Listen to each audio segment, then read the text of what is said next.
Good morning. My name is Yvette Leslie, and I am the inventor of the Smarter Hook. Oh, I guess I do need that. Thanks. How does this work? Oh, there we go. You know, I'm that lady who goes grocery shopping, and I really don't like grocery shopping. So recently, they had come up with this idea that if you take your recycled bags to the grocery store, you can get 5 cents per bag off. Well, I'm always motivated in getting money off. So one of the drags about going grocery shopping with your bags is they get buried in the cart, right? And then you do this mad dash trying to get them to the cashier so that the cashier can actually use your actual bags. So as I said, I don't like grocery shopping as it is, and I figured there's got to be a better way. So of course, I went online and I looked for something to hold my bags on the grocery carts. But there wasn't anything out there, and I was like, you've got to be kidding me. So I decided that I would do it myself. So with that said, I had this bright idea that I would go ahead and I would get this patented. Now, considering the fact that I have a financial services background, I have no clue about patenting, manufacturing, prototyping, or any of that other good stuff that you have to do. So what did I do? I went online, of course, and I looked it up. So I came up with this idea of the grocery cart hook. The grocery cart hook was to hold my nylon bags. But in talking to other ladies, they says, oh man, that'd be great for my purse. I'm like, okay. And then somebody else says, oh, will this fit on my stroller? I'm like, I don't know, let's see. And it did. And then somebody else came up and says, oh, will that fit on my mom's walker? I don't know, let's see. And it did. Well, the grocery cart hook ended up having like 19 other ways that they could actually use this hook. So with that said, I was actually told, you know what? You really need to change that name because the grocery cart hook is way too limited. So once again, I went back to my computer to look for various names. And then the grocery cart hook became the Smarter Hook. And with the Smarter Hook, there are actually 48 other ways that people have found to use it. Who knew, right? So not only can you use it on your grocery cart or your stroller or your walker, but you can also use it on the side of the table, organize your closet, your garage, your bathroom. Sometimes you just need to hang stuff, right? Well, this grocery cart hook, which became the Smarter Hook, does all of these things and then some. The 48 ways are just the 48 ways that people have actually told me that they're able to use it. Now, I didn't go through the whole marketing and what have you, so I'll just tell you this. It turns out that the grocery cart hook, which became the Smarter Hook, has anyone from the age of 18 to 85 who can actually use this hook, male or female. Based on your lifestyle, this hook can, in fact, be used.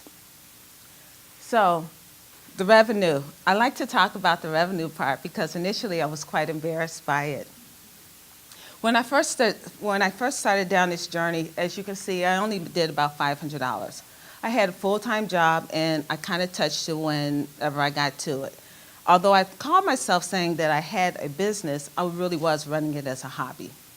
So as you can tell, in 2017, things began to change. What ended up happening is I got a reality check in September. In October, I went into full speed.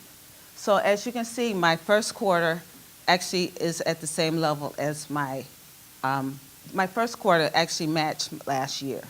So I know that I've abbreviated this somewhat. So with that said, thank you very much for your time, and I'm sure you guys have lots of questions.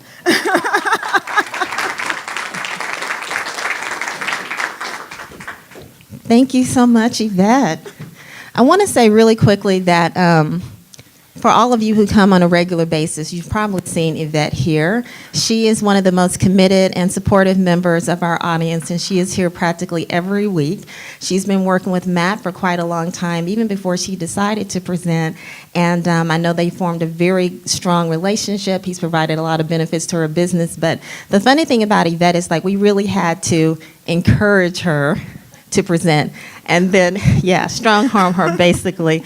But she did a fantastic job in under 6 minutes, so thank you so much again for presenting for us. I appreciate it. You're welcome. So we're going to have our Q&A now. I'm sure Matt's going to come onto the floor and manage this as he typically does. We'll have 14 minutes. Please just hold on to the microphone until you complete your question, because oftentimes one question leads to another, and we'll start with Ms. Sophia right here in the back right. Hi, wonderful presentation. Thank you. Loved it. Love your energy. Love everything about the hook. Where can I find this hook? Well, that's a really good question. I'm actually in 110 stores. So you can find the hook either on Amazon or on my webpage. But you can also find it at like Premier Grilling up the street. You can find it at the UPS store also up the street. But you can also find it in some hospital gift shops, small area boutiques. I really am all over the United States, including, which I'm really happy to say, Hawaii, Guam, and Alaska.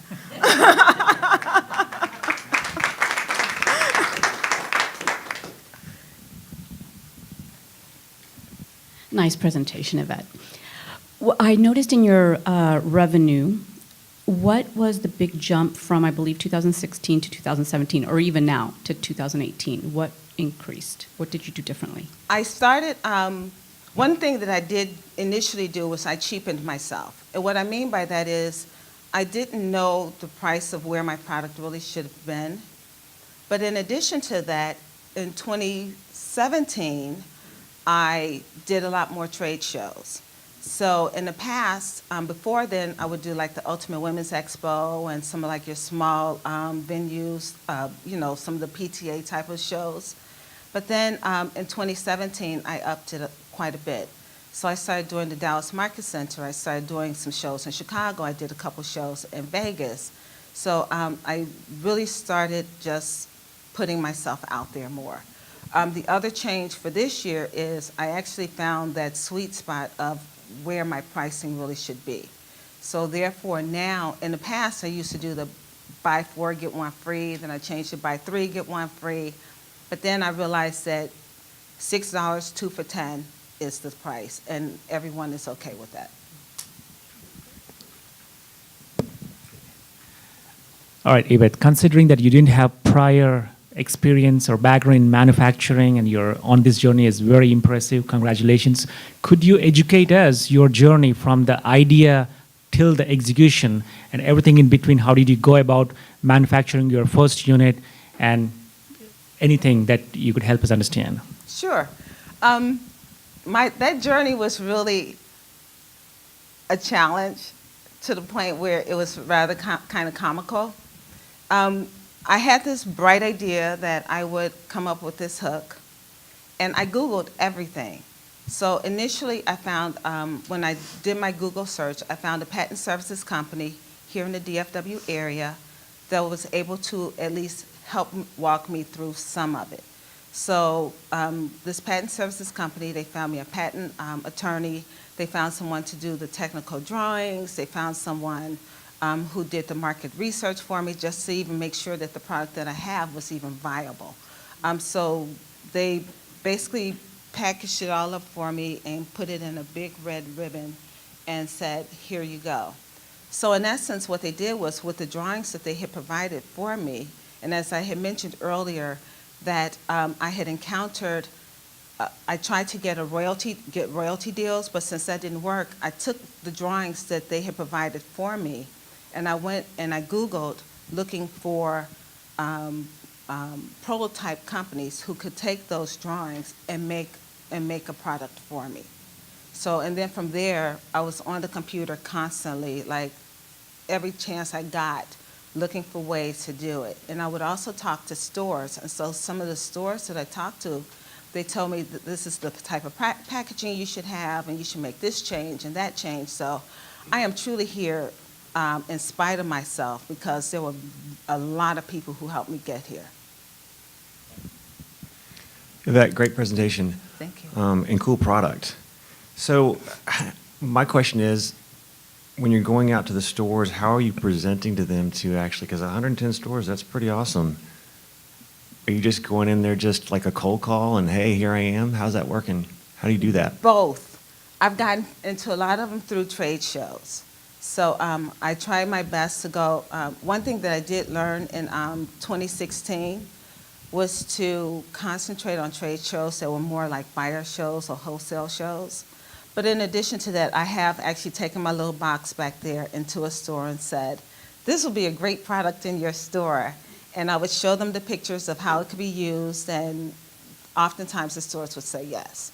So the answer is I did it two ways. I knocked on the door with my smile and said, here's a great product for you, and got agreement, or I did it on trade shows as well.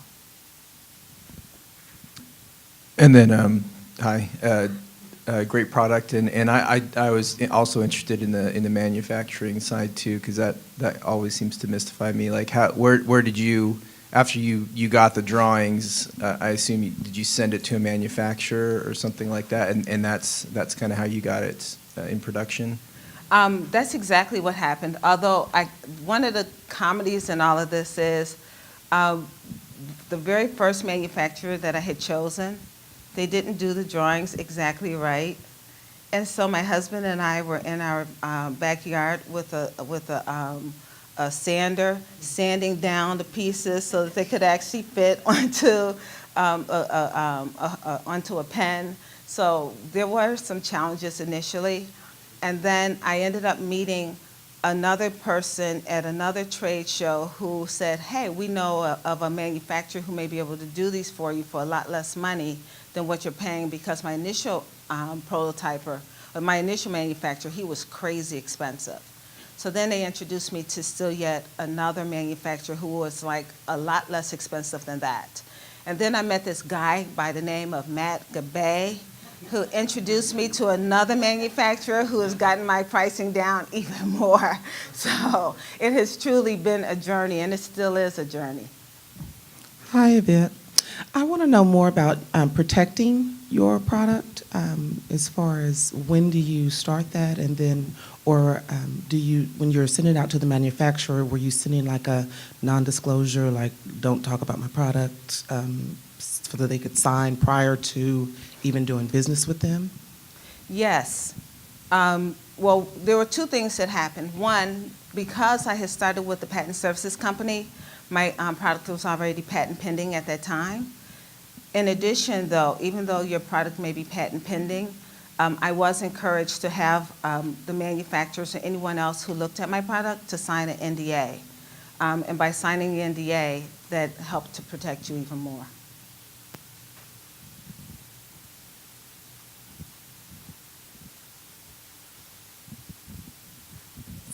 So going back to Adrian's question on the 110 distributors that you have, or retail partners, that is very impressive. So I'm curious to know which of those stores or what category is really driving the volume of your business, and then what are you doing to kind of promote that further to achieve even more sales than I think the 11,500 you have in this first quarter. Okay.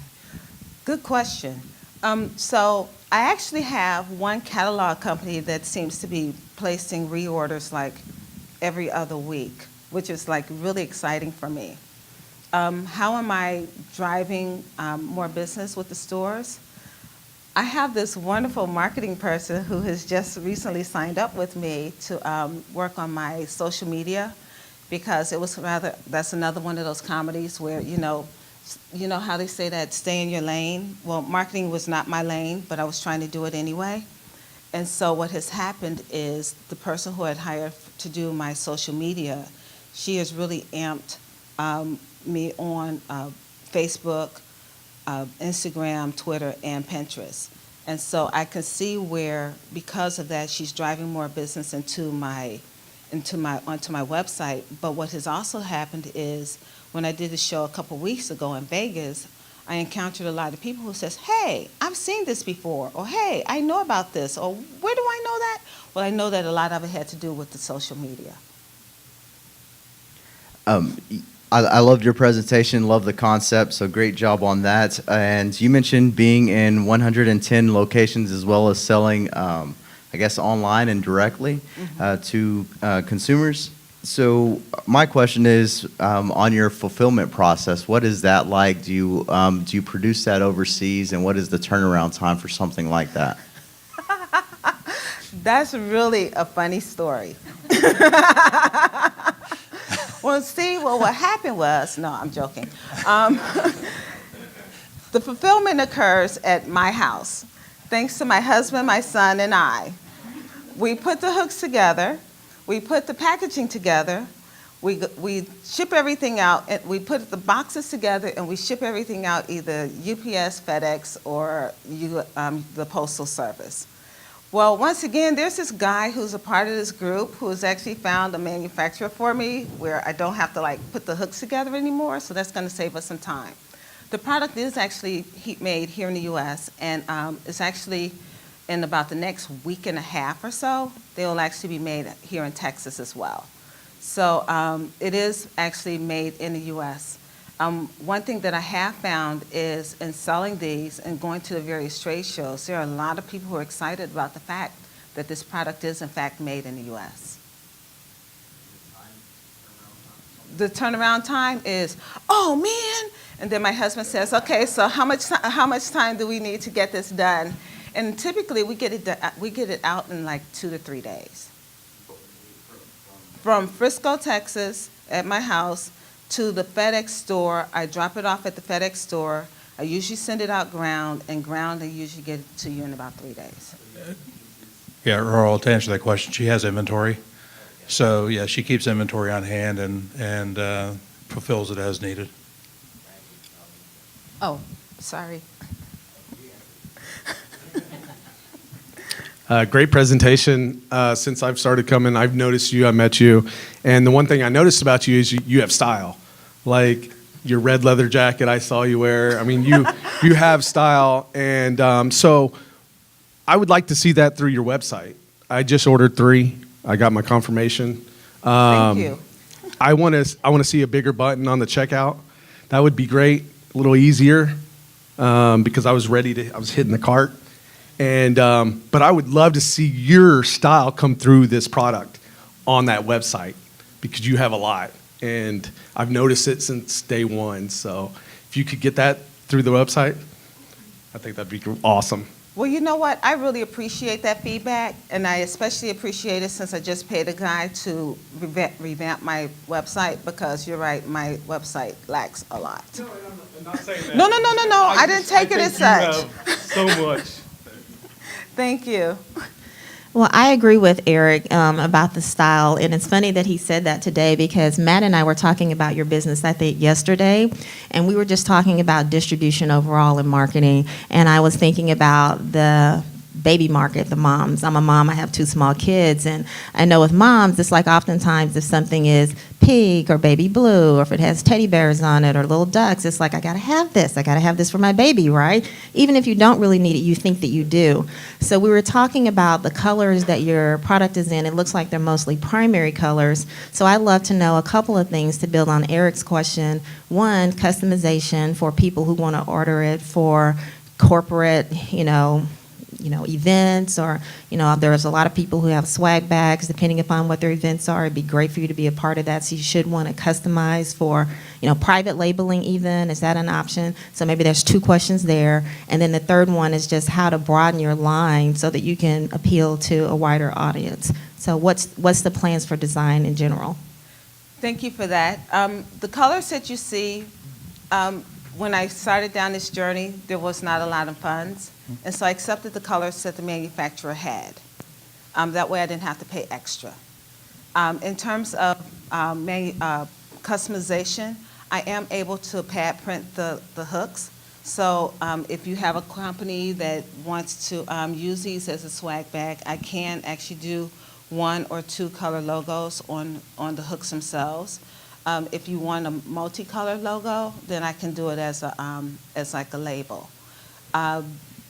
In terms of adding more color, I have heard so many requests for pink and purple and some of the other colors. So that is part of my journey to come up with those colors. Let me add one thing, and then just going to fill in everybody. On the manufacturing side, just to give you an idea of the cost of why there aren't more colors. Custom color for the material that's being used is about $750 per 25-pound bag. her product uses, so in a batch of, let's say, 1,000 pieces, 1,000 sets that she runs, it would take about an ounce of coloring. So that goes a long way, but it's a long investment. So she might be able to run 53,000 sets if she has to buy a 25-pound bag of material, of color. So if you have somebody who really wants to do it, a color that somebody wants to use, it would make sense. But for her just to be doing carried inventory for herself, you have to really know who you're going to use it for. So, okay, last question for you. This is the one you've been waiting for. So you're here, you get a great presentation. What can we do to help you today? One thing that I've noticed is that although I am in 110 stores, I seem to be doing a lot more retail business. My goal was not to be a retailer. My goal was to be a wholesaler. So what I would like is to be introduced to as many buyers, wholesalers, distributors that any of you know. I would also be very much interested in actually doing the company logos for those swag bags, those company giveaways. So I guess that's a double request from you. The wholesaling, distributors, and then also any swag bags. Perfect. Well, thank you very much. You did a great job, and I appreciate the presentation.